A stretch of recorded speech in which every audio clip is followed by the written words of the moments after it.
videos, another concerned video po ang sabi niya is, "Hi Miss Cheryl, pwede po ba gawan nyo ng content?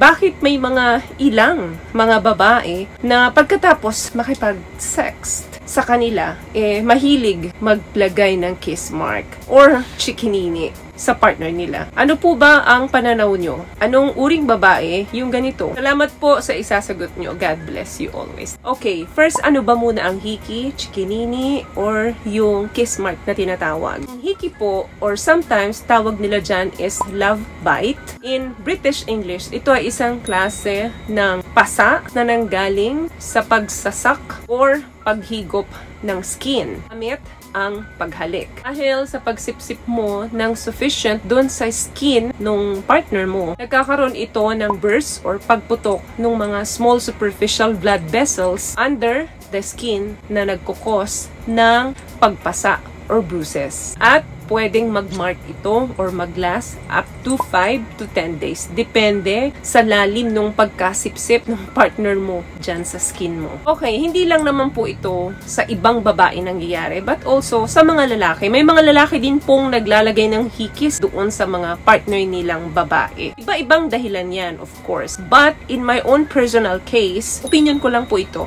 wala siyang pinagkaiba sa parang asong umiihi sa puno. Sabihin natin ganon, di ba ang mga aso po, kapag umiihi sila sa mga puno, nagbibigay sila ng markings. Sign yon sa kanila na yung punong inihian nila ay territory nila. So, kung sa tingin ng babae na you are hot and desirable sa paningin niya, or somewhat may insecurities na nararamdaman yung babae sa'yo, kung gano'n ang paniniwala niya, of course, ang tingin niya, ganun din ang tingin ng ibang babae sa'yo. Dahil nga kaakit-akit ka sa paningin ng babaeng ito, ayaw niya na mapunta ka sa iba. Or, let's just say na ayaw niyang makipagtali ka sa iba. Sa iniisip niya na kung ano yung nakikita niya sa'yo, nakikita din sa'yo ng ibang babae. At kung sa tingin niya, ikaw yung tipo ng lalaki na hindi niya mapagkakatiwalaan, na kapag nakatalikod siya, magiging unfaithful ka sa kanya. Ito yung time na gagawin niya sa'yo ito.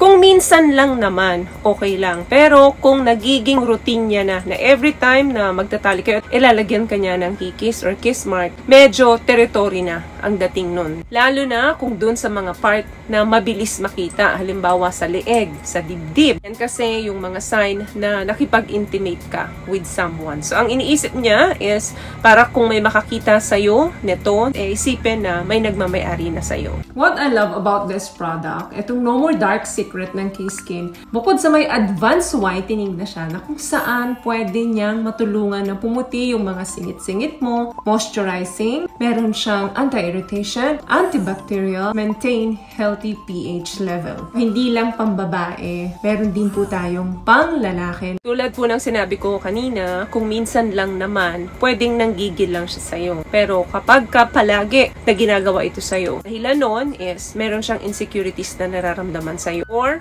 doon sa sarili niya. Reason why? She's marking her territory. Pwede rin naman na ang hiki, chikinina na tinatawag natin dito sa atin, can be a trophy from a pleasing make-out session. Meaning, kapag nakipagtali ka at naging successful, may mga nagiiwan talaga ng love bite. Pero sa ibang babae, of course, nahihiya sila kapag nalalagyan sila ng chikinini. Hindi nila alam kung paano nila itatago sa mga katrabaho nila, sa family nila, and friends nila dahil ayaw nilang makantsawan sila. Isa lang ang iniisip natin na nakipagtalik ito or may nangyaring intimacy sa kanya nung mga nakaraan. Ganon karamihan ang tingin natin kapag nakakakita tayo ng hikis sa babae or sa lalaki, especially kapag nasa liig. Kaya kung magpapalagay ka ng mga ganitong chikinini, siguraduhin mo na hindi nakikita. Another thing, minsan naman, because sa sobrang fun and exciting, accidentally nakakapaglagay sila ng chikinini doon sa mga partner nila. Dahil nga, na-carried away sila doon sa kanilang passion. Nakakapaglagay sila ng marking doon sa property nila. Ikaw yon. Sobrang na-carried away siya, hindi niya namamalayan,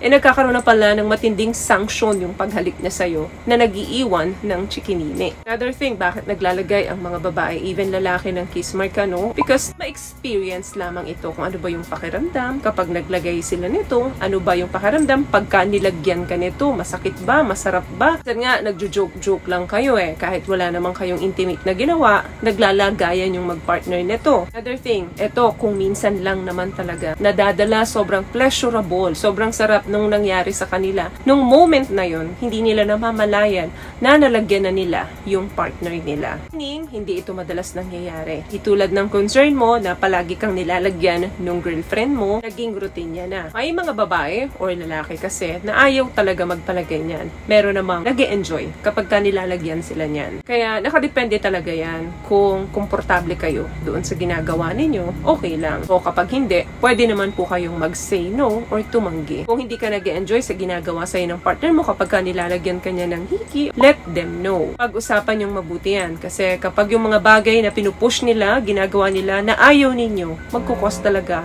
ng inis yan or away. Pag hindi na pag-uusapan. So yun lamang guys ang video natin for today. I hope nakapagbigay po ako ng tips sa inyo. Kung nagustuhan niyo po ating video, please give it a thumbs up, comment down below, and also share this video na rin po sa mga kaibigan na sa tingin niyo matutulungan ng video natin. Once again, palagi po kayong mag-iingat at palagi po kayong manalangin. Thank you guys for watching and see you in our next one. Always love yourself and be a blessing. Bye!